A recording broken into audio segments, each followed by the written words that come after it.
ஓம் ஜனனீம் சாரதாம் தேவீம் ராமகிருஷ்ணம் ஜகத்குரும் பாதபத்மே thio ஸ்ருத்வா பிரணமாமி முहुर्मुहुः Kalindi ஃபுல்லகமலே மாதவேன கிருதாரத Brahmananda நமஸ்துப்யம் சத்குரோ லோகநாயக.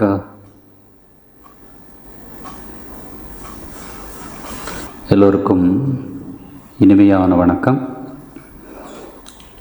இன்னைக்கு அமுதமொழிகள் class கிடையாது. ஆனால் அமுதமொழிகள் பேசின குருவோட முக்கியமான சிஷ்யரை பற்றி இன்றைக்கி தெரிஞ்சுக்க போகிறோம். இதெல்லாம் எதுக்கு அப்படின்னாக்கா, ஒரு அறிஞர் சொல்லுவார், whatever happens in our life, everything has a meaning, everything has a connection அப்படின்னு சொல்லுவார். நமக்கு பிடிக்காமல் இருக்கலாம், இல்லை நிறைய விஷயங்கள் பிடிக்காது தான் நடக்குது இல்லையா. பிடிச்சது நடக்குது, அதை நம்ம கண்டுக்கிறது இல்லை. பிடிக்காது நடக்கிறப்ப தான் நம்ம ஃபுல் அட்டென்ஷன் கொடுத்து பார்க்குறோம். கடவுள் ஏன் எனக்கு மட்டும் இதை கொடுக்குறார் அப்படின்னு கேட்குறோம். ஸோ எது எது நடக்கணுமோ நம்ம வாழ்க்கையில் அது நடந்துக்கிட்டே இருக்கும். இது விதியின் கஸ்டடியில் வரக்கூடிய ஹேப்பனிங்ஸ்.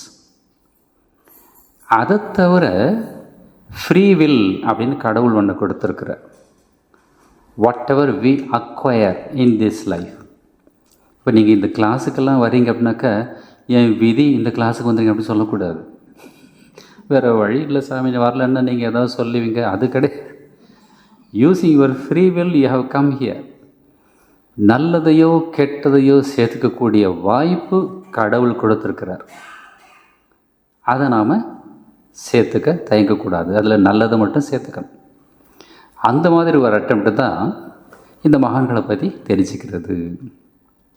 சங்கராச்சாரியார் சொல்லுவார்,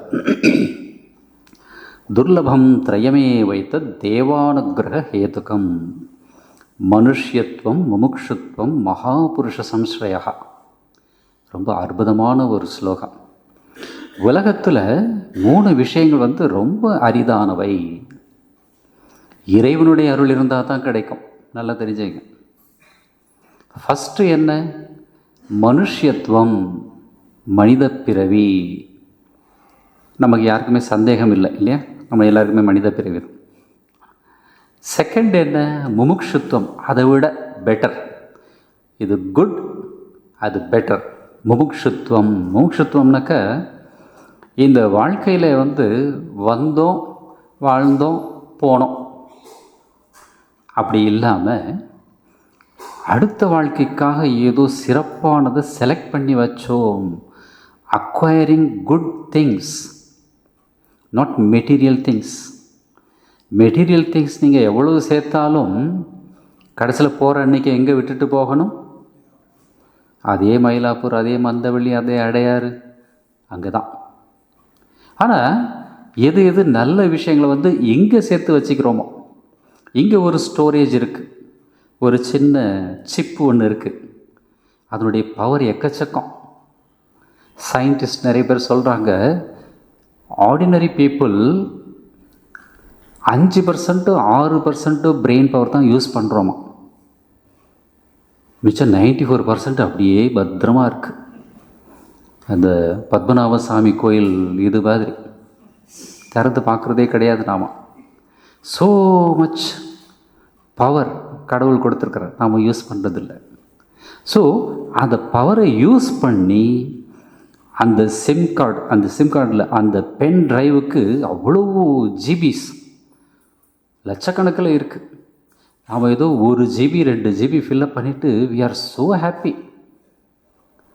அதை பண்ணணும் அப்படின்னு ஒரு அறிஞர் சொல்கிறார். அதுக்கு தான் இந்த மாதிரி நல்லவங்களை பற்றி தெரிஞ்சுக்கணும். அந்த மாதிரி நல்லவங்களை பற்றி தெரிஞ்சுக்கிட்டு நம்முடைய வாழ்க்கையை கூட ஒரு உயர்ந்த வாழ்க்கையை ஆக்கிக்கணும் அப்படின்னு ஆசைப்படுறது இருக்கு இல்லையா, அதுக்கு பேர் முமுக்ஷுத்வம். aspiring for a higher life. பணம் சம்பாதிக்கிறது மட்டுமே வாழ்க்கை கிடையாது.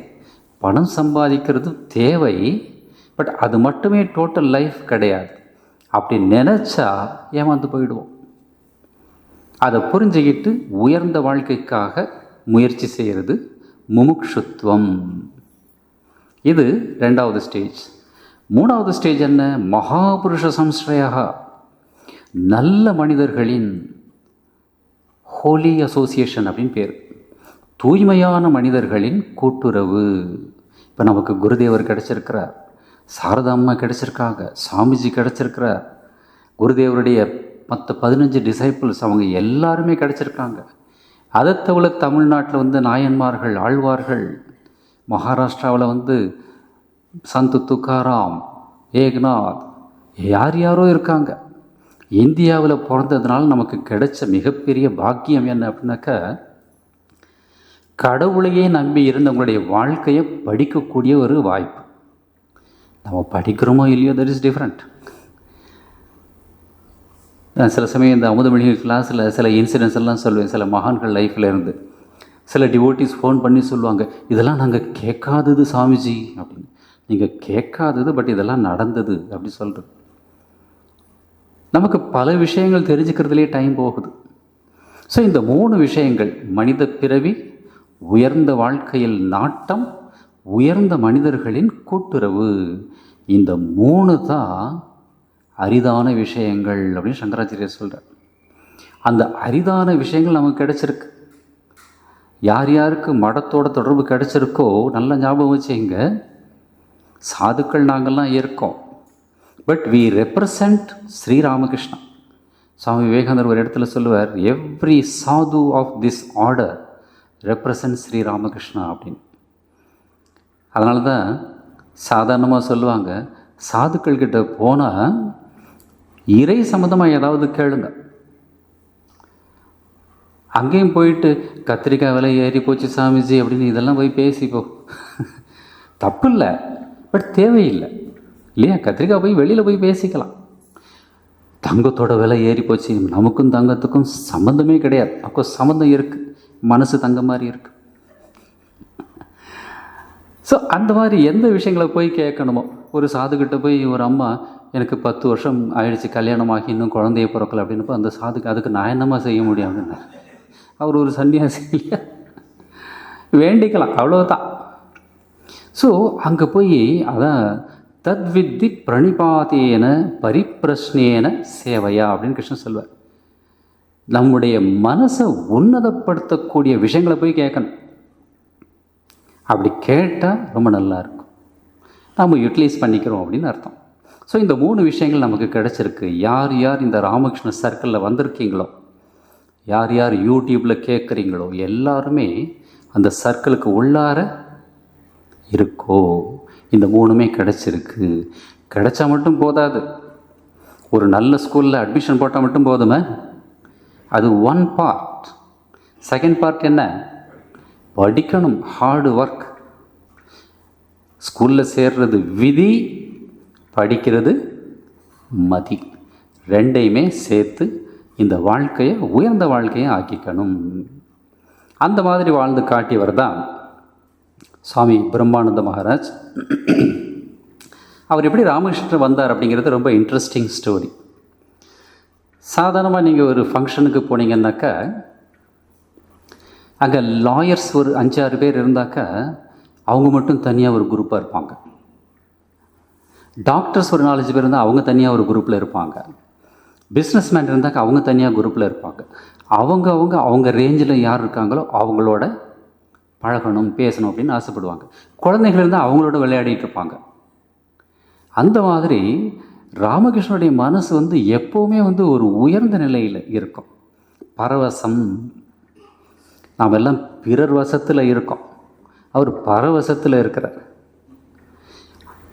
இதை நான் பண்ணலைன்னாக்கா அவன் என்ன நினைப்பானோ, இதை செஞ்சால் சொசைட்டி என்ன நினைக்குமோ அப்படின்னு நம்ம பயப்படுறோம், எதிர்பார்க்குறோம். That means we live forced by others. நம்முடைய வாழ்க்கையை நாம் வாழ்கிறதே இல்லை. ராமகிருஷ்ணன் முழுக்க முழுக்க கடவுள்கிட்டே சரண்டர் ஆகிட்டார், கடவுளுக்காகவே வாழ்ந்தார். மனுஷங்களை பற்றியோ சொசைட்டியை பற்றியோ அவர் அதிகம் நாம் கவலைப்படுற மாதிரி படலை. அவருடைய கவலை சொசைட்டியை பற்றி வேறு மாதிரி இருந்தது. இவங்களை எப்படி மேலே தூக்கி வருது அப்படின்னு இருந்தது. பட் சாதாரண ஜனங்கள் வர்றப்ப அவங்க என்ன பண்ணுவாங்க, வந்துட்டு இதே தான் பேசுவாங்க, உலக விஷயங்களே பேசுவாங்க. காசிக்கு ஒரு தடவை போனாராம். காசிக்கு இல்லை, மதுர்பாபு அழைச்சிக்கிட்டு கல்கத்தாவில் ஒரு பெரிய ஒரு மனிதர் அவங்க வீட்டுக்கு போய் அங்கே போய் பார்த்தா மதுர்நாதும் அவரும் ஃப்ரெண்ட்ஸுங்க உட்காந்து உலக விஷயங்களை பேச ஆரம்பிச்சிட்டாங்க. அதை கேட்டு இவருக்கு தாங்க முடியல ராமகிருஷ்ணருக்கு. காதில் என்னமோ அது என்னமோ சொல்லுவாங்க, என்னது ஈயத்தை காய்ச்சி ஊற்றுறது சொல்லுவாங்க இல்லையா, அந்த மாதிரி யாரும் ஊற்றிடாதீங்க, அது ஊற்றுனா எப்படி இருக்கும், ஜஸ்ட் இமேஜின். இவர் அழ ஆரம்பிச்சிட்டார் ராமகிருஷ்ணர். அம்மா இந்த பேச்சை கேட்கவா என்ன அழைச்சிட்டு வந்தேன், இதுக்காக நான் கஷ்டப்பட்டு வந்தேன் அப்படின்னு அழ ஆரம்பிக்கிறேன். அப்புறம் தான் மதுரை பாபு அழைச்சிட்டு வந்தான்னு சொல்லி அவர் லைஃப்பில் பார்க்குறோம். எதுக்காக அப்படின்னாக்க, இப்போ நமக்கு இன்ட்ரெஸ்ட் இல்லாத ஒரு சப்ஜெக்ட் மேட்டரை யாராவது சொன்னால் எப்படி இருக்கும், நமக்கு பிடிக்கவே பிடிக்காத ஒரு மேட்டர். ஒருத்தர் வந்து அரை மணி நேரம் 1 மணி நேரம் பேசுகிறார், என்ன செய்வீங்க, எப்படா விடுவான்னு சொல்லி அப்போ தான் சின்சியராக குருதேவர்கிட்ட பிரார்த்தனையே பண்ணுவீங்க நீங்கள். So that in which we are not interested, we don't like it, we cannot like it. அந்த மாதிரி குருதேவருக்கு வர்ற ஜனங்கள்லாம் வந்து உலக விஷயத்தையே பேசுகிறாங்க. இறை நினைப்பிலே இருக்கக்கூடிய ஒரு மனிதனுடைய தொடர்பு எனக்கு வேணும், அட்லீஸ்ட் அவங்ககிட்ட எப்பவும் பேசிகிட்டே இருக்கணும் அப்படின்னு வேண்டிக்கிட்டார். அப்போது ஒரு நாள் அவருக்கு ஒரு காட்சி கிடைக்கிது. மெடிடேஷனில் இருக்கிறப்போ ஒரு சின்ன பையனை அம்மா காட்டுறான். முகம் தெளிவாக தெரியுது. ஒரு 3 வயசு 4 வயசு பையன். அதோடு முடிஞ்சு போச்சு. கொஞ்ச நாள் கழித்து மெடிடேஷன் பண்ணிகிட்ருக்கிறார். காளியம்மா வந்து ஒரு சின்ன குழந்தைய ராமகிருஷ்ணர் கையில் கொடுத்துட்டு, இவன் உன்னுடைய மகன் அப்படின்னு சொன்னாலாம். இவ கட்டின மனைவியை வந்து தாயாக பார்க்குறவர், தெய்வமாக கூட அப்படி சொல்லலாம். எனக்கு அந்த ஷோடசி பூஜை பண்ணிவிட்டு சாஷ்டாங்கமாக காலில் விழுந்தார், சாரதா தேவி காலில். இப்போ நிறைய வீட்டில் வந்து காலில் விழுறாங்க வேறு ரீசனுக்கு. பட் சாரதா தேவி காலில் விழுந்தார்னாக்கா தேவியாக நினச்சி விழுந்தார். சாரதா தேவியை ஒரு தடவை கேட்குறாங்க, என்னை எப்படி பார்க்குறீங்க? ராமகிருஷ்ணன் சொன்னார், இந்த உடம்பை பெற்று கொடுத்த அந்த தாய் சந்திராமணி தேவி, காளி கோயிலில் இருக்கிற அம்மா காளி தேவி, என் காலை பிடிச்சி விடுற நீ, 3 பேரும் ஒன்று அப்படின்னு பார்க்குறேன். ஆட்டிடியூட் எப்படி இருக்குது பாருங்கள். அந்த மாதிரி ஒரு மனைவி வச்சுட்டு எப்படி குழந்தைய பேக்க முடியும்? அதான் ராமகிருஷ்ணன் வந்து திகிலாயிடுச்சு. காளி பார்த்து, அம்மா எனக்கு குழந்தையா அப்படின்னு கேட்டார். காளி சிரிச்சாலாம், இவருடைய நிலைமையை பார்த்து சிரிச்சிட்டு சொன்னாலாம், உலக தரப்பின்படி கிடையாது, இவன் உன்னுடைய ஆன்மீக புத்திரன், மானச புத்திரன், இவன் உன் கூடவே இருப்பான் அப்படின்னு சொன்னோடனே ரொம்ப சந்தோஷம். கொஞ்ச நாள் கழித்து இன்னொரு காட்சி கிடச்சிது. ஒரு பெரிய தாமரை பூ கங்கையில் மிதந்து போகுது. அதில் ஒரு 6 வயசு பசங்க 2 பேர் நல்ல ஜாலியாக விளையாடிட்டே இருக்காங்க. அதில் ஒருத்தன் கிருஷ்ணன், அந்த ட்ரெஸ்ஸு கலரை பார்த்தாலே தெரியுது, கிருஷ்ணனை பார்த்தாலே தெரியுது, அந்த மயிர் பீலி அதெல்லாம் வச்சுருக்கான். இன்னொரு பையன் அவங்க கூட, அவனுடைய ஃப்ரெண்டு, 2 பேரும் டான்ஸ் ஆடுறாங்க. அதில் அந்த தாமரைப்பு அப்படியே மிதந்து போகுது. அந்த மாதிரி ஒரு காட்சி கிடச்சிது ராமகிருஷ்ணருக்கு. அன்னைக்கு கொஞ்ச நேரம் கழித்து ராக்கால் மகாராஜ் அங்கே வர பார்க்க ஃபஸ்ட் டைம் வர பார்த்தோன்னே புரிஞ்சுக்கிறார், ஓ இந்த பையன்தான் அவன், அந்த பையன்தான் இவன் அப்படின்னு. அந்த மாதிரி வந்த ஒரு தெய்வீக பிறவி தான் சுவாமி பிரம்மானந்த மகாராஜ். அவர் பிறந்தது ஜனவரி 21ஆம் தேதி 1863ஆம் வருஷம். சிக்கரக்குளிங்கிரம் அப்படின்னு ஒரு கிராமம் இருக்குது. அங்கே இப்போ நம்முடைய சென்டர் கூட இருக்குது. ஒரு மீடியம் சைஸ் சென்டர், ரொம்ப பெருசும் கிடையாது சின்னதும் கிடையாது. நிறைய ஆக்டிவிட்டீஸ் எல்லாம் பண்ணிகிட்ருக்காங்க. இவருடைய பேர், ஒரிஜினல் பேர் வந்து ராக்கால் சந்திர கோஷ். அப்பா பேர் ஆனந்த மோகன் கோஷ், அம்மா பேர் கைலாஷ் காமினி. அம்மா வந்து இந்த பையன் சின்னதாக இருக்கிறப்பவே செத்து போயிட்டாங்க. அந்த காலத்தில் நிறைய பேர் வந்து செத்து போயிடுவாங்க. எனக்கு மெடிக்கல் ஃபெசிலிட்டிஸ் இப்போ இருக்கிற அளவுக்கு கிடையாது. இப்போ மெடிக்கல் ஃபெசிலிட்டிஸ்லாம் யூஸ் பண்ணிவிட்டு ரொம்ப நாள் இருக்குன்னு சொல்லிவிட்டு வாழவும் முடியாமல் சாகவும் முடியாமல் அப்படி போயிட்டுருக்கு லைஃப் நிறைய பேருக்கு. அந்த காலத்தில் வந்து திடீர்னு வியாதி வரும், இல்லைன்னா வெள்ளம் வரும், இல்லைன்னா நெருப்பு பிடிச்சிக்கும், என்னென்னமோ எல்லாம் வரும். எதிர்பார்க்காத நேரத்துல எல்லாம் வந்து அதுதான் அகால மரணம் அப்படிம்பாங்க. காலத்தில் வந்தால் கால மரணம், திடீர்னு வந்தாக்கா அகால மரணம். இப்போ நிறைய ஆக்சிடெண்ட் நடக்குது, வியாதி வந்து சாகிறது குறைஞ்சி போச்சு. ஸோ இந்த அம்மாவுக்கு ஏதோ வியாதி வந்து செத்து போயிட்டாங்க. அவங்க அப்பா வேறு ஒரு கல்யாணம் பண்ணிக்கிட்டார், ஹேமாங்கினி தேவி அப்படின்னு. அந்த அம்மா ராக்கால வந்து தன்னுடைய சொந்த மகனை போல் பார்த்துக்கிட்டாங்களாம். எவ்வளோ நல்ல அம்மாக்கள்லாம் இருந்திருக்காங்க. சாதாரண உலகத்தில் வந்து தங்கச்சியோட பையன் தம்பியோட பையனை கூட நம்முடைய குழந்தையாக நினைக்க மாட்டாங்க இப்போ இருக்கிற சூழ்நிலையில். அந்த காலத்தில் இந்த அம்மா வந்து வேறு யாரோ ஒரு பொண்ணுக்கு பிறந்த பையனை தன் மகனாக நினச்சி பார்த்துக்கிட்டார் அப்படின்னு அவருடைய வாழ்க்கையில் பார்க்குறோம். சின்ன வயசில் இந்த பையன் ராக்கா ரொம்ப துடிப்பாக இருப்பான். குழந்தைங்க வந்து எப்போவுமே துடிப்பாக இருப்பாங்க, அது பையனாக இருக்கட்டும் பொண்ணாக இருக்கட்டும். இல்லை, அது ஒரு 7 வயசு 8 வயசு வரைக்கும் நீங்கள் பாருங்கள், அது பாட்டு நடந்து போயிட்டே இருக்கும். கூப்பிட்டாக்க நடந்து வரமாட்டாங்க, திடீர்னு ஓடி வருவாங்க. So much energy. டைம் மேகசினில் ஒரு தடவை படித்தேன், ஒருத்தர் கேள்வி கேட்டிருக்கிறார், why children are always beautiful in photos.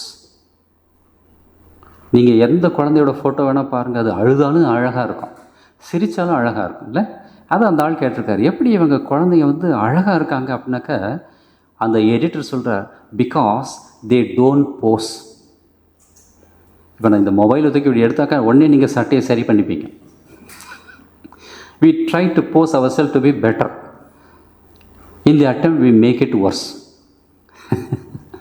குழந்தைங்க அப்படியே இருப்பாங்க, இங்கே திரும்பினாக்கா ஆன்னு நிற்கும். 2 நாள் முன்னாடி கூட ஒரு ஸ்கூலுக்கு போய் சர்டிஃபிகேட் கொடுக்குறப்போ அது என்னை பார்த்து சிரிக்குது, கேமராமேன் எங்கேருந்து இங்கே பாரு அப்புறம் திரும்பி பார்க்குது. Innocence is the most beautiful thing. அந்த மாதிரி சின்ன வயசில் வந்து இந்த பையன் ராக்கால் ஆற்றலும் துடிப்பும் மிக்கவனாக இருந்தான் அப்படின்னு பார்க்குறோம். விளையாட்டு, தோட்ட வேலை, மீன் பிடிக்கிறது. வெஸ்ட் பெங்காலில் போனவங்களுக்கு தெரியும், இந்த காமர்பூர், ஜெயராம்பட்டி இந்த பக்கம்லாம் போய் பார்த்தீங்கன்னாக்கா அங்கங்கே குளம் வெட்டி வச்சுருப்பாங்க. தமிழ்நாட்டில் வந்து குளத்தையெல்லாம் மூடிக்கிட்டே வர்றாங்க, வீடு கட்டிகிட்டே வராங்க, அங்கே குளம் வந்து வச்சுருப்பாங்க. As a result ground water level நல்லா இருக்குது, விவசாயம் நல்லா நடக்கும். அங்கே பச்சை பசேல்னு அந்த பக்கம் கிராமத்தில் போய் பார்த்தா பார்க்கலாம். இந்த பக்கம் போனால் எல்லாம் காஞ்சி போயிட்டே இருக்குது தமிழ்நாட்டில். ஸோ மீன் பிடித்தல் இந்த மாதிரி வேலையெல்லாம் அவருக்கு ரொம்ப இன்ட்ரெஸ்ட். சின்ன வயசில் பாட்டுக்கிட்டெல்லாம் பாடுவார். சின்ன வயசுலேயே மெடிடேஷன் பண்ணுவார். நமக்கு பெரிய வயசில் கூட அவர் ரொம்ப கஷ்டப்பட வேண்டியிருக்கு, இல்லைனாக்கா உட்காரவே மாட்டேங்கிறோம். இல்லை, டி நகரில் இருந்தப்போ ஒரு வாலண்டியர் ஒருத்தர் வந்தார், 75 இயர்ஸ். லைப்ரரியில் வேலை, அந்த லைப்ரரி ரொம்ப சின்னது. ஸோ கொஞ்சம் வேலையை கொடுத்தோம். ஒரு 15-20 மினிட்ஸில் முடிச்சுட்டு மறுபடியும் என்கிட்ட வந்தேன், what is next, I want to do something அப்படின்னாரு. நான் சொன்னேன், இது வந்து டிஸ்பென்சரி கிடையாது, டிஸ்பென்சரியில் வரிசையாக வேலை இருக்கும், லைப்ரரியில் வந்து எப்போது வேலை வரும், இல்லைனாக்கா மற்ற வாலண்டியர்ஸ் வந்து படிச்சிட்ருப்பாங்க, நீங்களும் படிங்க அப்படின்னாக்கா அவர் என்கிட்ட வந்து சொல்கிறார், எனக்கு அது சூட்டபுள் ஆகாது சுவாமிஜி, எனக்கு 2 hours நீங்கள் வேலை கொடுக்கணும் அப்படின்னாக்கா இதுக்காக நான் வேலை க்ரியேட் பண்ண முடியுமா? ரெஸ்ட்லெஸ். ஏன்னாக்கா நம்ம ப்ராக்டிஸ் பண்ணுறதில்ல. சின்னதுலேருந்து அபியாசேனது கௌந்தேய அப்படின்னு கிருஷ்ணன் சொல்கிறார். நம்ம அபியாசம் பண்ணுறதில்ல. ஆஸ் அ ரிசல்ட் நாம் மெடிடேஷனில் எக்ஸ்பர்ட்டும் ஆகிறதில்ல. ஆனால் இந்த பையன் சின்ன வயசுலேயே தியானம் பழகுவான். இந்த 16 டிசைபிள்ஸ் அவங்க லைஃப்பை பார்த்தா சின்னதுலேருந்தே அந்த டிசிப்ளினை நம்ம பார்க்கலாம். இப்போது நிறைய சாதுக்கள்லாம் இருந்திருக்காங்க நம்ம ஆர்டரில். அவங்க கிட்ட போய் நீங்கள் கேட்டு பார்த்தீங்கன்னாக்கா அவங்க சின்னதுலேருந்தே அந்த டிசிப்ளின்டு லைஃப்பை நம்ம பார்க்கலாம். It comes from the previous birth அப்படின்னு சொல்லுவாங்க. அதனால தான் இந்த ஜென்மாவிலையாவது ப்ராக்டிஸ் பண்ணுங்க. You can carry over to the next life. நம்ம அன்பர் ஒருத்தர் வந்து வாலண்டரி சர்வீஸ் பண்ணுவார் டி நகரில். நான் வாரம் லெக்சர் கொடுப்பேன். லெக்சருக்கு மட்டும் வரவே மாட்டார், பட் நல்ல மனுஷன். அப்போ சொன்னேன், லெக்சர் வந்து கேளுங்களேன், நல்ல விஷயங்களை கேளுங்களேன் அப்படின்னு. அதுக்கெல்லாம் சம்ஸ்காரம் வேணும் சுவாமிஜி, எனக்கு இல்லை அப்படின்னார். சரி, இப்போ க்ரியேட் பண்ணுங்க, அடுத்த ஜென்மாவிலையாவது நீங்கள் கேட்கலாம் அப்படின்னு சொன்னேன். இதெல்லாம் வந்து எஸ்கேப்பிங், உயர்ந்த நிலை கிடைக்கிறது இல்லை. இந்த பையனுக்கு சின்னதுலேருந்தே தியானம் பழகிறது இதெல்லாம் பழக்கமாக இருந்தது. அமைதியான குணம். சின்னதுலேயே தஸ்ட் ஃபார் ட்ரூத், ஆன்மீக தேடல் இருந்தது அப்படின்னு பார்க்குறோம். அப்புறம் கல்கத்தாவுக்கு வந்தார் மேல் படிக்கிறதுக்கு. அங்கே வந்து நரேந்திரன், சேம் வயசு, 9 நாள் டிஃப்ரென்ஸ் 2 பேருக்கும். நரேந்திரன் வந்து மூத்தவர், இவர் 9 நாள் கழித்து பிறந்தவர். ஒரு ஜிம்மில் போய் 2 பேரும் ப்ராக்டிஸ் பண்ண போகிறப்ப அங்கே பழக்கம் வருது. சில சமயம் நம்ம பார்த்தோம்னாக்க யாரு கூட நமக்கு தொடர்பு வரணுமோ அவங்கள பார்த்த மாத்திரத்தில் ஒரு ஃப்ரெண்ட்ஷிப் வரும். அது ஆஃபீஸாக இருக்கட்டும், வேறு எங்கேயா இருக்கட்டும், யார் கூட நமக்கு வந்து ஒரு ரிலேஷன்ஷிப் வரணுமோ பார்த்தோன்னே ஒரு ஃப்ரெண்ட்லி நேச்சர் வரும். இதெல்லாம் நீங்கள் கவனிச்சிருக்கீங்களா என்னமோ தெரியாது. இந்த மாதிரி இவங்க 2 பேருக்கு வந்துருச்சு. நரேந்திரர் தான் பிராமோ சமாஜத்துக்கு அழைச்சிட்டு போகிறார். இவருக்கு சின்ன வயசில் படிப்பில் இன்ட்ரெஸ்ட் இல்லை. நிறைய சாதுக்களுக்கு வந்து படிப்பில் இன்ட்ரெஸ்டே இருக்கிறது இல்லை, இது ஒரு குவாலிஃபிகேஷன். அப்புறம் இவருடைய இன்டிஃபரண்ட் நேச்சரை பார்த்து அவங்க அப்பா இந்த ஆனந்த மோகன் கோஷ் என்ன பண்ணார், கல்யாணம் பண்ணால் சரியாயிடுவான். நிறைய பேருக்கு இது ஒரு ஃபீலிங் இல்லை. ஒரு நல்ல பாதையில் போக ஆரம்பித்தாக்கா என்ன பையன் கெட்டு போகிறான், கல்யாணம் பண்ணி வச்சுட்டா சரியாயிடும் சொல்லி கல்யாணம் பண்ணி வச்சுருவாங்க. ரொம்ப வேடிக்கை என்னக்கா, இவருடைய வாழ்க்கையில் வந்து கல்யாணம் தான் இவரை ராமகிருஷ்ணன்ட்ட அழைச்சிட்டு போச்சு. ஒருவேளை பண்ணாமல் இருந்திருந்தால் வராமல் இருந்திருப்பாரோ என்னமோ தெரியாது நமக்கு. ஏன்னா இவருடைய மனைவி பேர் வந்து விஸ்வேஸ்வரி மித்ரா. அவளுடைய அண்ணன் வந்து மனமோகன் மித்ரா. அந்த ஆள் வந்து ராமகிருஷ்ணனுடைய டிவோட்டி. தங்கச்சியோட புருஷனை வந்து கல்யாணத்துக்கு அப்புறம் ராமகிருஷ்ணன் அழைச்சிட்டு போய் பரமஹம்சர் இருக்கார், அவருடைய ஆசீர்வாதம் வேணும் அப்படின்னு சொல்லிட்டு அழைச்சிட்டு போனார். பார்த்த மாத்திரத்திலேயே ராமகிருஷ்ணன் புரிஞ்சுக்கிட்டார், இந்த பையன் தான் காளி காட்டின பையன், நம்முடைய பையன் அப்படின்னு தெரிஞ்சுக்கிட்டார். அடிக்கடி வா அப்படின்னு சொன்னார். இவரும் போக ஆரம்பித்தார். ஒவ்வொரு நிலையிலையும் ராமகிருஷ்ணன் வந்து ப்ராப்பராக ட்ரைனிங் பண்ணுவார். இந்த 16 பேருக்கு அவர் கொடுத்த ட்ரைனிங் 16 விதமாக இருக்கும். இவருக்கு சொன்னது அவர் சொல்ல மாட்டார், அவருக்கு சொன்னதை இவர் சொல்ல மாட்டார். நரேந்திரன் கிட்ட வந்து பெண்களை பற்றி அவர் கேள்வி கேட்டதே கிடையாது. துரியானந்த சாமி கிட்ட போய் கேட்குறார், பெண்களை பற்றி நீ என்ன நினைக்கிற அப்படின்னு. லாட்டு மகாராஜ் கூப்பிட்டு பெண்கள்கிட்ட ரொம்ப கேர்ஃபுல்லாக இரு அப்படிங்கிற. அவங்க மனநிலையை பொறுத்து இவர் சொல்கிறது. நரேந்திரன்கிட்ட அப்படி பேசுகிறதே கிடையாது. எனக்கு அவர் வந்து பியாண்ட் எவ்ரிதிங், அந்த பிரச்சனையே இல்லாத ஆள் அவர். அந்த மாதிரி ராக்கால் மகாராஜுக்கும் பலவிதமான விதத்தில் ட்ரைனிங் கொடுக்குறார். ஏதாவது தப்பு பண்ணால் திட்டுவார். திட்டுறது வந்து அந்த கண்டிப்பு அப்படிங்கிறது, யாருக்கு குழந்தைகிட்ட உண்மையான அன்பு இருக்கோ அங்கே கண்டிப்பு இருக்கும். கண்டிச்சா அது தப்பு அப்படின்னு நினைக்கிறது தப்பு. தப்பு செய்கிறப்ப கண்டிக்கவும் செய்யணும். அந்த மாதிரி கண்டிச்சிருக்கிறார். ஒரு தடவை என்ன பண்ணிட்டார், ராமகிருஷ்ணனுக்காக அவங்க யாரோ வந்து ஏதோ கொண்டு வந்து கொடுத்துருக்காங்க. ராமகிருஷ்ணன் இன்னும் பார்க்கவே இல்லை. அதை எடுத்து சாப்பிட்டுட்டார் ராக்கால் மகாராஜ். சரி, 18 வயசு 19 வயசு. ராமகிருஷ்ணன் வந்து திட்டுறார், இந்த அளவு கூட உனக்கு கண்ட்ரோல் கிடையாதா, தவிர அது உனக்காக வரல, நான் பார்த்துட்டு அப்புறம் கொடுத்தா that is different, because the purpose is meant for me.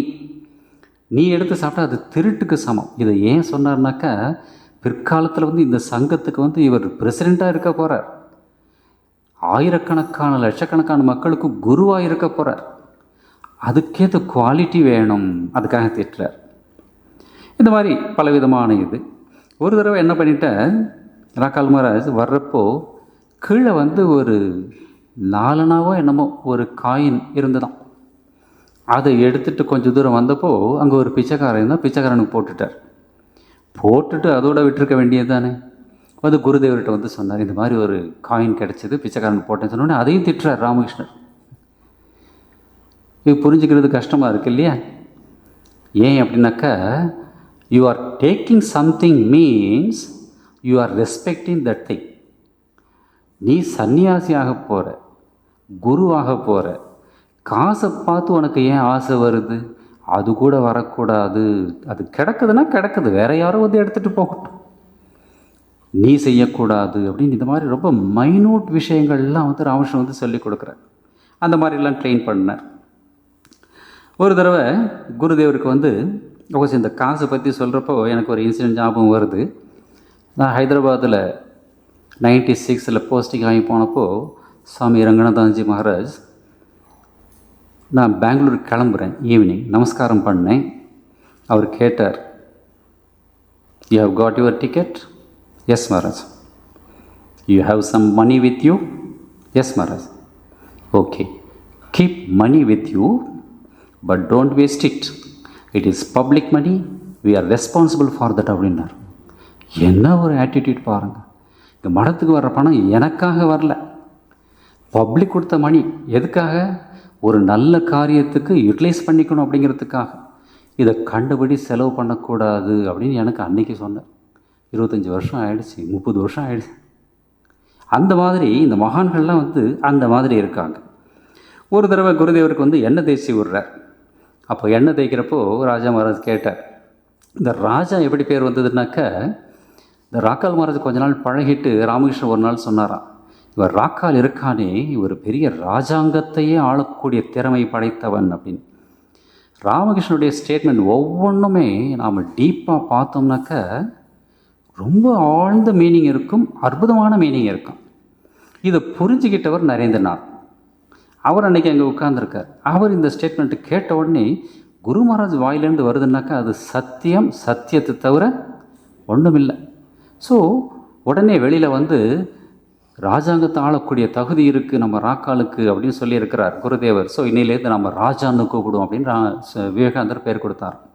So Rakhal Maharaj ராஜா மகாராஜ் ஆகிட்டார். பிற்காலத்தில் சாதுக்கள் எல்லாம் ராஜா கூட சொல்ல மாட்டாங்க, ரொம்ப ரெஸ்பெக்ட்ஃபுல்லாக மகாராஜ் மகாராஜ் அப்படிம்பாங்க. மகாராஜ் அப்படின்னாக்கா எப்படி நம்ம ஆர்டரில் சுவாமிஜி அப்படின்னாக்கா ஒரே சுவாமிஜி தான் விவேகானந்தர். மகாராஜ் அப்படின்னாக்கா அது ராக்கால் மகாராஜ், ராஜா மகாராஜ். உத்தேஷானந்த மாதிரி ஒரு தடவை எனக்கு நம்ம சாதுக்கள் பிரணாம் பண்ண போனப்போ ஒரு இன்சிடென்ட் சொன்னார். அவர் ஜூனியராக இருந்தப்போ அவர் சாரதானந்த சாமிகிட்ட தீட்சை வாங்கினவர் உத்தேஷானந்தஜி.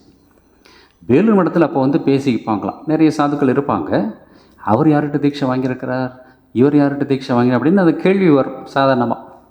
ஸோ மற்றவங்க சொல்லுவாங்க, அந்த சாது அம்மா கிட்ட தீட்சை வாங்கியிருக்காங்க அப்படின்னு சொல்லுவாங்க. ஓ அம்மா கிட்டையா அப்படி சாதாரணமாக சொல்லுவாங்க. இவர் சரத் மகாராஜ்கிட்ட வாங்கி, ஓ அப்படியா அப்படிம்பாங்க. இவர் ராஜா மகாராஜ், ஓ ராஜா மகாராஜ்கிட்டையா அப்படின்னு ஒரு மரியாதை. இது உதயசாந்த் மகாராஜ் கிட்ட சொன்னார், ஓ ராஜா மகாராஜ்கிட்ட வாங்கியிருக்காங்களே அப்படின்னு ஒரு மரியாதையோடு சொல்லுவாங்க அப்படின்னு சொன்னார். அந்த மாதிரி அந்த ஒரு கான்ஸ்டிடியூஷன் அவரை பார்த்தாலே, இந்த ஃபோட்டோஸ் எல்லாம் நீங்கள் பார்த்தீங்கன்னாக்கா இங்கே அதிக ஃபோட்டோஸ் இல்லை, இந்த புக்கில் பாருங்கள், ராஜா மாதிரியே உட்காந்துருப்பார். ஒரு தடவை என்னாச்சு, அவேதானந்த சாமி அமெரிக்கா போக போகிறார். அதுக்கு முன்னாடி ஒரு குரூப் ஃபோட்டோ எடுக்கணும்னு சொல்லி அவங்களுக்கு ஆசை மடத்தில். அவருக்காக ஒரு சேர் அவேதானந்த சாமி என்ன அவர் கோட் சூட்டு போட்டு வர்றார், மற்றவங்கெல்லாம் நின்றுட்டுருக்காங்க. ராஜா மகாராஜ் எப்போ அவர் மனசு கீழே இருக்கும், எப்போ மேலே போகும் யாருக்கும் தெரியாது. ஸோ அவர்கிட்ட சொல்லலை. ஆனால் அன்றைக்கி சொல்லி வச்ச மாதிரி அவர் இறங்கி வந்துட்டார் ரூம்லேருந்து. இந்த தடி எடுத்துகிட்டு டக் டக் டக் டக்குன்னு வந்தார். நேராக போய் அந்த சேரில் உட்காந்தார். As if he possess that. யாரும் ஒன்றும் பேச முடியல. அந்த ஃபோட்டோ வேலு மடத்தில் நான் பார்த்துருக்கேன். இவர் உட்காந்து 2 நிமிஷம் கழித்து அவேதானந்த சாமி வந்தார். அவர் பின்னாடி நின்றுட்டுருப்பார். அவர் தான் சீஃப் கெஸ்ட்டு அன்னைக்கு. அவர் நின்றுட்டுருப்பார். அந்த மாதிரி ஒரு என்ன சொல்கிறது, ஒரு டாமினன்ஸ் நேச்சுரலாக இவருக்கு வரும். அப்படி ஒரு இது அவருக்கு. ஸோ குருதேவருக்கு என்ன தைக்கிறப்போ எனக்கு ஆன்மீக அனுபவம் வேணும் அப்படின்னு கேட்டார். ராமகிருஷ்ணன் அதெல்லாம் அப்புறமா கிடைக்கும், அவசரப்படாது அப்படின்னு சொன்ன உடனே இவருக்கு கோபம் வந்துருச்சு. ரொம்ப ஃப்ரீயாக கோவிச்சுவார். யார்கிட்ட நமக்கு கோபம் வரும்? நமக்கு பிடிக்காதவங்கக்கிட்ட வரும், நமக்கு ரொம்ப பிடிச்சவங்ககிட்டையும் வரும். இது உரிமையோடு வரும், அது வெறுப்போடு வரும். இதுதான் சைக்கலாஜிக்கல் ட்ரூத். ராமகிருஷ்ணன் அவ்வளோ உரிமை, அப்பா மாதிரி அம்மா மாதிரி. இவங்க 2 பேரும் உறவு எப்படின்னாக்க, ராமகிருஷ்ணன் ராஜா மகாராஜ் பார்த்து போகிறப்போ யசோதா மாதிரி மாறிடுவாங்களாம், இவர் கிருஷ்ணன் மாதிரி மாறிடுவார். அந்த மாதிரி ஒரு உறவு மாதிரி. ஸோ கோவம் நான் இனிமேல் இங்கே வரமாட்டேன்னு சொல்லிட்டு போயிட்டார். கொஞ்சம் தூரம் போயிடுவார். அப்புறம் பார்த்தா காலை தூக்கி வைக்க முடியல ராஜா மகாராஜுக்கு, காலெலாம் மரத்து போச்சு. அப்புறம் திரும்பி வந்தாக்கா இந்த பக்கம் வர முடியுது. நேராக மறுபடியும் ராமகிருஷ்ணன் வந்தோடனே ராமகிருஷ்ணன் சொன்னார் சிரிச்சுட்டே, எங்கே போவேன், அதெல்லாம் கட்டி வச்சுருக்கேன், கோடு போட்டு வச்சுருக்கேன், தாண்டி போக முடியாது அப்படின்னு சொன்னதை ஒரு வேடிக்கையான இன்சிடென்ட் சொல்லுவாங்க. இந்த மாதிரிலாம் பண்ணார். கடைசியாக ஒரு நாள் ராமகிருஷ்ணரும் ராக்கால் மகாராஜும் காளி கோயிலில் அந்த கர்ப்பமந்திரில் உட்காந்து மெடிடேஷன் பண்ணுறப்போ காளிக்கிட்டேருந்து ஒரு ஒளி வந்தது, ஒளி வெள்ளம். இதை பார்த்துட்டு ராஜமரம் அங்கேருந்து எழுந்து ஓடி போயிட்டார். ராமகிருஷ்ணன் உட்காந்துருக்கிறார். கொஞ்ச நேரம் கழித்து வெளியில் என்ன நீ பயந்தாங்கொள்ளி காட்சி வேணும் கேட்டு காட்சி கிடைக்கிறப்ப ஓடி போகிறேன் அப்படின்னு சொன்னார். தட் மீன்ஸ் அப்போ புரிஞ்சுக்கிற ராஜா மகாராஜ், ராமகிருஷ்ணன் நினச்சா நமக்கு தகுதி இருக்கோ இல்லையோ உயர்ந்த நிலையை அவரால் நமக்கு கொடுக்க முடியும், அவ்வளோ பவர்ஃபுல் அப்படிங்கிறத புரிஞ்சுக்கிறார். இந்த இன்சிடென்ட்ஸ் எல்லாம் எதுக்கு அப்படின்னாக்கா நமக்கு அந்த நம்பிக்கை வரணும். யோகானந்த சுவாமி கல்யாணம் பண்ணிட்டார், அப்புறம் வரவே இல்லை. கூப்பிட்டு அனுப்பி ராமகிருஷ்ணன் சொல்கிறார், இதுதான் குருவோட லட்சணம். இது நீ கல்யாணம் பண்ணிட்டா என்ன, அதில் என்ன தப்பு இருக்குது? உன்னுடைய மனைவியை அழைச்சிட்டு வா, உனக்கு இல்லற வாழ்க்கை வேணுமா துறவர வாழ்க்கை வேணுமா, அதுக்கேற்ற மாதிரி அவன் மனசை மாற்றி அமைக்கிறேன் அப்படிங்கிற. என்ன களிமண்ணா? நம்ம மனசெல்லாம் களிமண் மாதிரி தான் அவர் கையில் இருக்குது. அப்படி மாத்துறார், அவ்வளோ பவர்ஃபுல். அவர் தான் குரு அப்படின்னு விவேகானந்தர் சொல்லுவார். ஸோ இந்த மாதிரிலாம் ட்ரைனிங் கொடுத்து கடைசியில் அவர் மகாசமாதி அடைஞ்சிட்டார். அப்புறம் வராகநகரில் அந்த ஆசிரமம் இருந்தது. அவங்க அப்பா வீட்டுக்கு வா, பரமஹம்சர் தான் போயிட்டார், இனிமேல் என்ன பண்ண போறீங்க, எல்லோரும் அவங்கவுங்க வீட்டுக்கு போங்க. எல்லா அப்பாக்களும் சொன்னாங்க, சசி மகாராஜ் அப்பா, இவங்க அப்பா, அவங்க அப்பா எல்லாம். ராஜாமரா அப்பா கூப்பிட்றார். ராஜாமரா என்ன தெரியுமா சொன்னார், அப்பா நான் இங்கேயே இருக்கேன், என்ன தயவு செஞ்சு, கல்யாணம் ஆகிடுச்சு, பட் மனைவியை விட்டுட்டு ஒரு குழந்தை கூட இருந்ததுன்னு சொல்லுவாங்க, நான் இங்கேயே இருக்கேன் அப்படின்னு. என்னடா இந்த மாதிரி சொல்கிறேன் அப்படின்னு அவருக்கு அப்பா எப்படி பேசுவாரோ பேசியிருக்கார். அப்புறம் போகிறப்போ காலில் விழுந்து நமஸ்காரம் பண்ணார். அப்பா காலில், எனக்கு ஒரு ஆசீர்வாதம் வேணும். என்ன ஆசீர்வாதம்? என்ன நீங்கள் மறக்கணும், உங்களை நான் மறக்கணும், அது ஆசீர்வாதம் பண்ணுங்க. அந்த அப்பா பார்த்துட்டு இது தேராதுன்னு சொல்லிட்டு அவர் போயிட்டார். அப்புறம் முழுக்க முழுக்க ஆன்மீக வாழ்க்கையிலே இருந்தார். அப்புறம்தான் 1887 இவங்கெல்லாம் சன்னியாசம் எடுத்துக்கிட்டாங்க. சுவாமிஜி இவருக்கு பிரம்மானந்தர் அப்படிங்கிற பேரை கொடுத்தார். சாமிஜி தான் எல்லாருக்கும் பேர் கொடுத்தார், தனக்கு மட்டும் பேர் எடுத்துக்கலை. அவருக்கு ஒரு ராஜா கொடுத்தார், ஒரு சம்சாரி. விவேகானந்தருக்கு நீங்கள் விவேகானந்தர்னு பேர் வச்சிங்க அப்படின்னு சொல்லி கொடுத்தார். அது பிற்காலத்தில் வரும். அப்புறம் வட இந்தியா பயணம். அப்போல்லாம் தீர்த்தஸ்தானத்துக்கு போவாங்க, தவம் பண்ணுவாங்க. பிருந்தாவனத்தில் தங்கி பிருந்தாவனம் இவர் ரொம்ப பிடிக்கும். எனக்கு இவர் கிருஷ்ணனுடைய ஃப்ரெண்டு இல்லையா, பிருந்தாவனத்தில் இவருக்கு ரொம்ப பிடிக்கும். அவர் தங்கியிருந்த ரூமெல்லாம் நான் போய் பார்த்துருக்கேன். குசும் சரோவர்னு சொல்லி ரொம்ப தனியாக ஒரு ரூம் இருக்கும், ரொம்ப அழகான அமைதியான இடம். அங்கே இருந்து தவம் பண்ணியிருக்கிறார். அப்போது சில சமயம் மணிக்கணக்காக உட்காந்து ஜெபம் பண்ணிகிட்ருப்பார். விஜய் கிருஷ்ண கோஸ்வாமி சொல்லி குருதேவருடைய பக்தர், அவர் அங்கே வர. அவர் பார்த்தாக்கா இவர்கிட்ட பேசவே முடியல. கடைசியாக ஒரு நாள் வந்தப்போ இவர் பேசுகிற மூடில் இருக்கிறார். அவர் கேட்டாராம், குருதேவரையே பார்த்துட்டு, குருதேவர் உன் மேலே அவ்வளோ அன்பு செலுத்தி இருக்கிறார், இவ்வளோ தவம் செய்ய வேண்டிய அவசியம் இருக்கா? அப்போ ராஜாமரா சொன்னார், அவர் கொடுக்க வேண்டியதை கொடுத்துட்டார், அதை ரீட்டைன் பண்ணிக்கிறதுக்கு என்னென்ன வளர்த்துக்கணும். தவம் செய்கிறது எதுக்குன்னாக்கா to rise to that level. வேலுமடத்தில் நான் பார்த்துருக்கேன். 1997 நான் ஒரு தடவை ஹைதராபாத்லேருந்து வேலுமடம் போனப்போ சுவாமி பூதேஷாஞ்சி மகாராஜ் பிரசிடெண்ட், அவரை பார்க்குறதுக்கு போய் நமஸ்காரம் பண்ணணும்னு சொல்லி அவருடைய செக்ரட்டரிகிட்ட கேட்டதுக்கு அவர் கரெக்டாக சொன்னார், 7:45 ஈவினிங் வந்துருக்கு அப்படின்ட்டு. நான் என்னுடைய ரூம்லேருந்து கிளம்பி போகிறப்போ வழியில் நான் அன்றைக்கி ஈவினிங் தான் போய் சேர்ந்துருக்கேன். நிறைய சாதுக்களை பார்க்குறாங்க. இப்போ சீனியர்ஸ் வந்தாக்கா நான் இப்போ பிரம்மச்சரி தான், நமஸ்காரம் பண்ணணும், அது ட்ரெடிஷன். நமஸ்காரம் பண்ணுறப்போ எல்லோரும் ஒவ்வொரு கேள்வி கேட்குறாங்க. ஓ எப்போ வந்தேன் மகாராஜ், எப்போ ரங்கநாதன், எப்போ வர்றேன், இந்த கேள்வி இதெல்லாம் சொல்லிவிட்டு அங்கே போகிறப்போ 8 மணி ஆகிடுச்சு. பூதேஷாஞ்சி குவார்ட்டர்ஸ் போகிறப்போ அவருடைய இன்னொரு சேவக்கு உட்கார்ந்துருக்கிறார். அவர் கேட்குறார், எத்தனை மணிக்கு வர சொன்னது? 7:45. இப்போ என்ன ஆச்சு? 8 o'clock. அவர் லைட்டை ஆஃப் பண்ணிட்டார். யார்? பூதேஷாஞ்சி. லைட்டை ஆஃப் பண்ணிட்டார்னாக்கா தூங்குறதுக்கு இல்லை, ஜெபம் பண்ணுறதுக்கு. எப்போ மறுபடியும் லைட்டை ஆன் பண்ணுவார்? 9 மணிக்கு, 1 மணி நேரம். அப்போ அவருக்கு வயசு என்ன தெரியுமா? ரொம்ப குறைச்ச 97. தபசா பிரம்ம விஜிக்ஞாசஸ்வ அப்படின்னு உபனிஷத் சொல்லுது. தவம் செஞ்சு தான் நம்முடைய இறை சுரூபத்தை அடையணும், அதுக்காக உட்காந்து ப்ராக்டிஸ் பண்ணணும். அந்த மாதிரிலாம் பண்ணியிருக்கிறா. ஒரு தடவை என்ன ஆச்சு, அந்த பிருந்தாவன்லேயும் வேறு ஒரு இடத்துல அவர் தங்கியிருந்தப்போ இவருடைய மனநிலை எப்படி இருக்குது அப்படிங்கிறத பார்க்கலாம். ஒரு பணக்காரர் மார்வாடி பக்தர் அந்த பக்கம்லாம் நார்த் இந்தியா பணக்க மார்வாடி பக்தர்கள் மற்ற பக்தர்கள் எல்லாருமே சாதுக்களுக்கு எது வேணுமோ கொடுப்பாங்க. ஒரு அழகான ஒரு போர்வையை கையில் வச்சுட்டு நிற்கிறார். ரொம்ப நேரம் கழித்து இவர் கண்ணை திறந்து பார்க்குறப்போ அவர் வந்து அங்கே வச்சுட்டு வாசலில் வச்சுட்டு இதை ஏற்றுக்கணும் அப்படின்னு சொல்லிட்டு நமஸ்காரம் பண்ணிட்டு போகிறார். எஸ்ஸும் கிடையாது, நோவும் கிடையாது, அப்படியே உட்காந்துருக்காரு. கண்ணு மட்டும் பார்க்குது. மறுபடியும் கண்ணை மூடிட்டு உட்காந்துருக்காரு.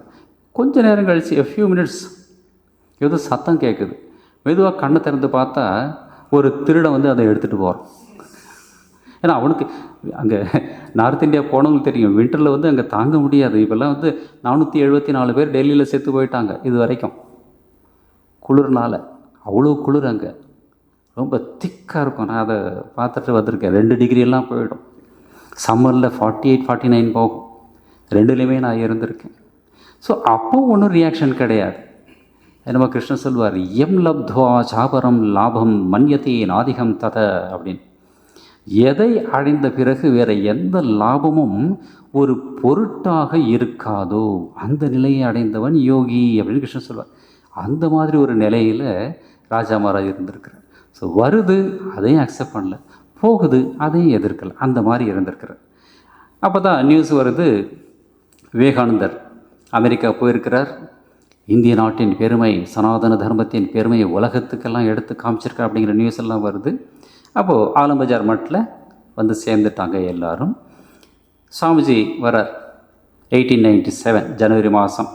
தமிழ்நாட்டில் எல்லா இடத்தையும் பார்த்துட்டு கல்கத்தா போனார். அங்கே ஸ்டீமரில் போனார் அப்படின்னு லைஃப்பில் வருது. அவர் ரிசீவ் பண்ணுறதுக்கு இந்த குரு பாயிஸ் எல்லோரும் வந்திருக்காங்க, சகோதர சீடர்கள், மற்ற இளைஞர்கள் நிறைய பேர் வந்திருக்காங்க. ராஜா மகாராஜ் வந்து ஒரு பெரிய மாலையும் சாமிஜி கழுத்தில் போட்டார். சாமிஜி என்ன பண்ணார் தெரியுமா? ராஜா மகாராஜுக்கு சாஷ்டாங்க நமஸ்காரம் பண்ணார். ராஜா மகாராஜ் ஓடி போகலை, அப்படியே நின்றுட்டார், ஸ்டன் ஆகி நின்று இருக்கிறார். சாமிஜி ஒரு வார்த்தை சொன்னார், குருவத் குரு புத்திரேஷு அப்படின்னு. பழைய காலத்தில் குருக்கள்னாக்கா கல்யாணம் பண்ணவங்க குருக்களாக இருந்திருக்காங்க. அவருடைய மகனுக்கும் ரெஸ்பெக்ட் கொடுக்கணும். இந்த ராமகிருஷ்ணனுடைய அண்ணன் மகன் ராம்லால், சிவராம் இவங்கெல்லாம் வந்தாக்க மகாபுருஷ் மகாராஜ், பிரம்மானந்த மகாராஜ் இவங்கெல்லாம் ரொம்ப ரெஸ்பெக்ட் கொடுத்து நின்றுட்டுருப்பாங்க, அவங்கள உட்கார வச்சுட்டு. அப்படிலாம் இன்சிடெண்ட் வருது. ஏன்னா குருவோட வம்சத்தில் வந்தவங்க. குருவுக்கு புத்திரன் கிடையாது, குருவோட அண்ணன் புத்திரன் இஸ் ஈக்குவல் டு ஹிஸ் புத்திரன். அந்த மாதிரி ஒரு ஆட்டிடியூட். ஸோ சாமிஜி சொல்கிறார், குருவத் குரு புத்திரேஷு அப்படி சொல்லிட்டு சாஷ்டாங்கம் விழுந்துட்டார். ராஜா மகாராஜ் ஒன்றும் சொல்லலை. அவர் எழுந்த உடனே இவர் அவர் காலில் விழுந்தார். என்ன சொல்கிறது? ஜேஷ்ட பிராதா சமபிதா, மூத்த அண்ணன் அப்பாவுக்கு சமம். பழைய காலத்தில் மூத்த அண்ணன்லாம் இருந்தாங்க, இப்போ ஒரே ஆள் தான், அண்ணனும் கிடையாது தம்பியும் கிடையாது.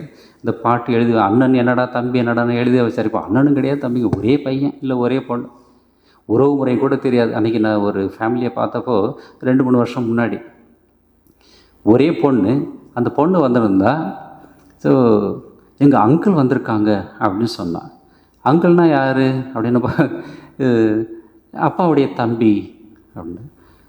சரி, தமிழில் என்ன சொல்கிறது அப்படின்னாக்கா அவளு மாமா அப்படின்னா. அப்பாவுடைய தம்பி மாமாவா, அம்மாவுடைய தம்பி மாமா, அப்பாவுடைய தம்பி சித்தப்பா, அது கூட தெரியலை. அந்த மாதிரி உறவு முறை இருக்குது. எனிவே இவர் சொன்னார் ஜேஷ்ட பிராதா சமபிதா அப்படின்னு சொல்லிட்டு இவரும் நமஸ்காரம் பண்ணார். அந்த மாதிரி ஒரு க்ளோஸ் ரிலேஷன் 2 பேருக்குள்ளே இருந்தது. சாமிஜி என்ன பண்ணார், அவர் கொண்டு வந்த பணம் முழுக்க ராஜா மகாராஜிட்ட ஒப்படைச்சிட்டார். பொறுப்பான நபர்கிட்ட நான் ஒப்படைச்சிட்டேன், நான் இப்போ ஃப்ரீயாக இருக்கலாம் அப்படி சொன்னார்.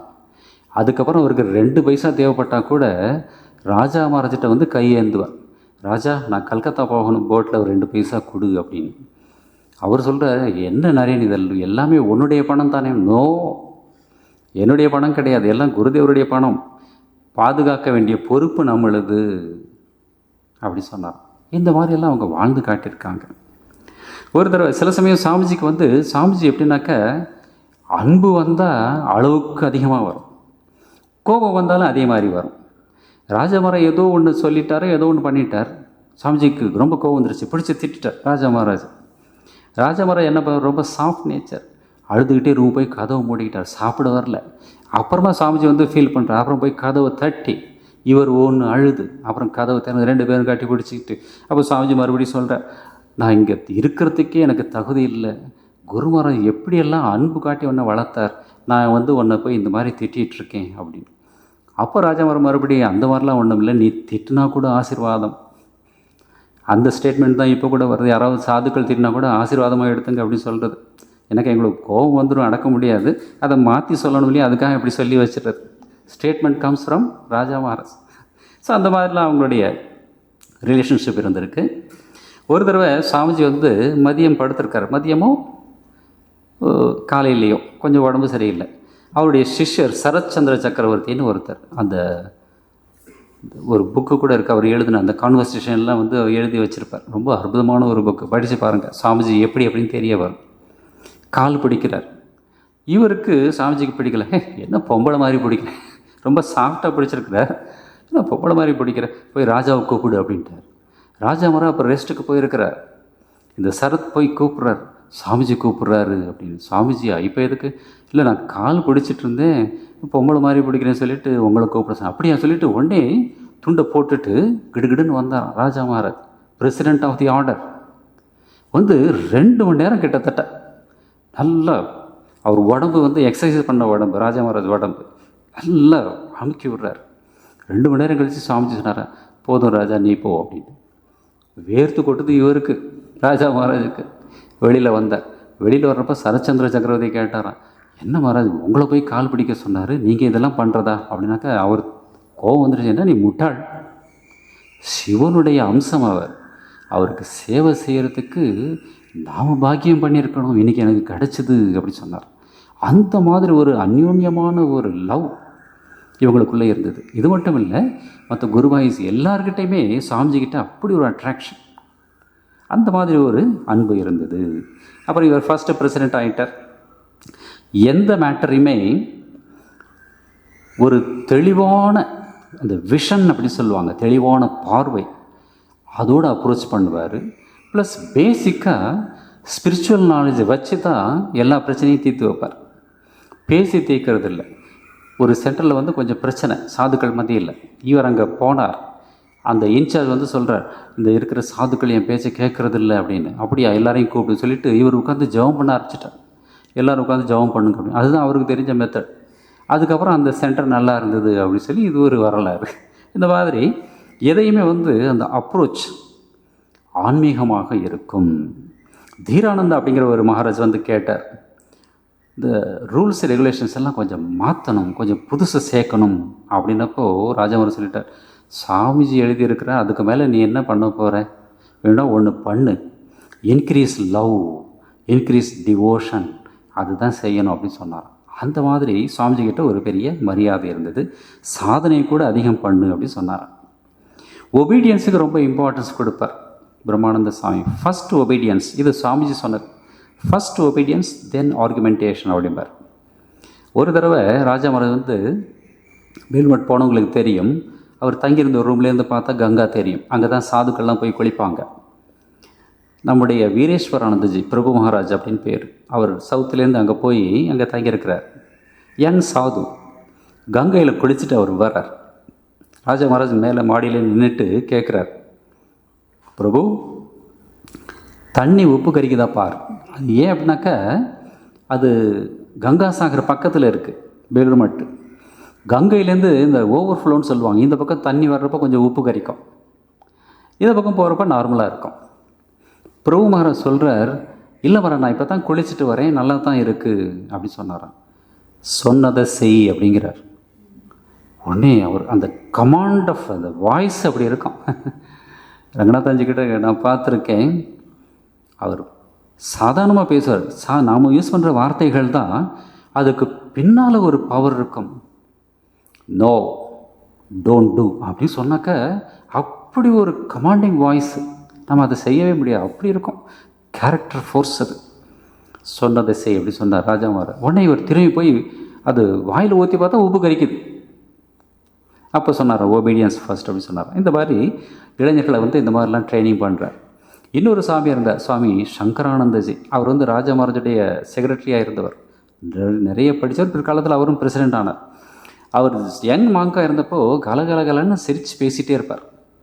ஃப்ரீ ஓலஸ் அப்படி சொல்லுவாங்க. அந்த மாதிரி கங்கையில் குளிச்சுட்டு இன்னும் 2-3 சாதுக்களோடு அப்படியே ஹாஹான்னு சிரிச்சிட்டே வர்றப்போ குரு இவர் ராஜா மகாராஜ், அவருடைய குரு மேலே நின்றுட்டு பார்க்குறார், நீ என்ன சிரிச்சே நாட்களை கழிச்சிட போறியா அப்படின்னு ஒரு கேள்வி.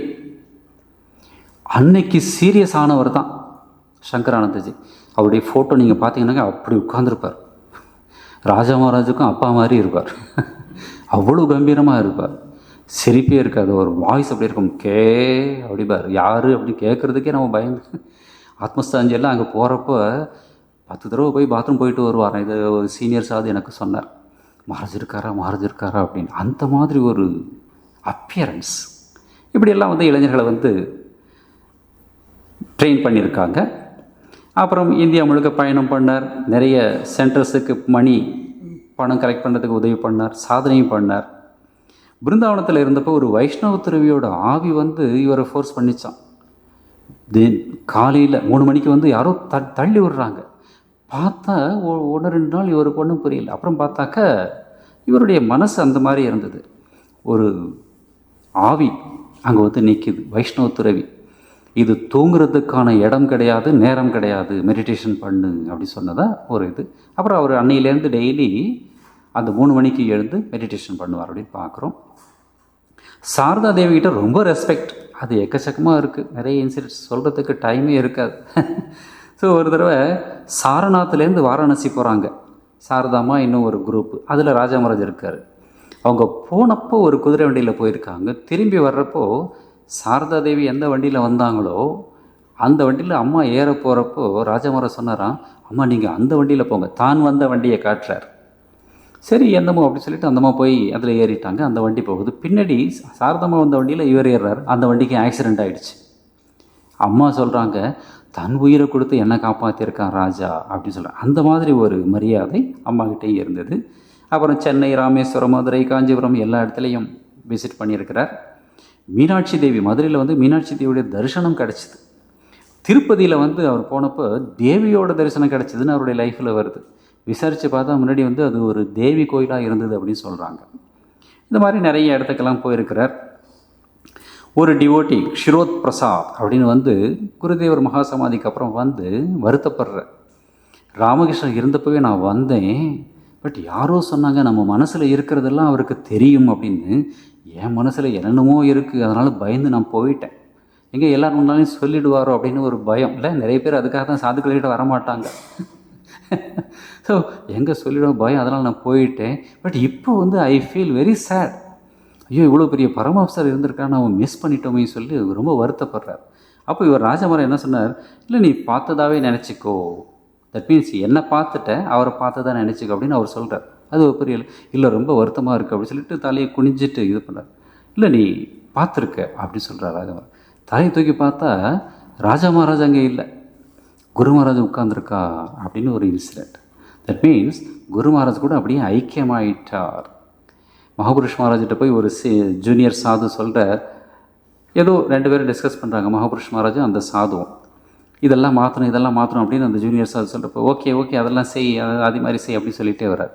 கடைசியாக இதை நீங்கள் தான் ராஜா மகாராஜிட்ட போய் சொல்லணும் அப்படிங்கிறப்போ ராஜாக்கிட்டே நீயே சொல்லிடு அப்படிங்கிறார்.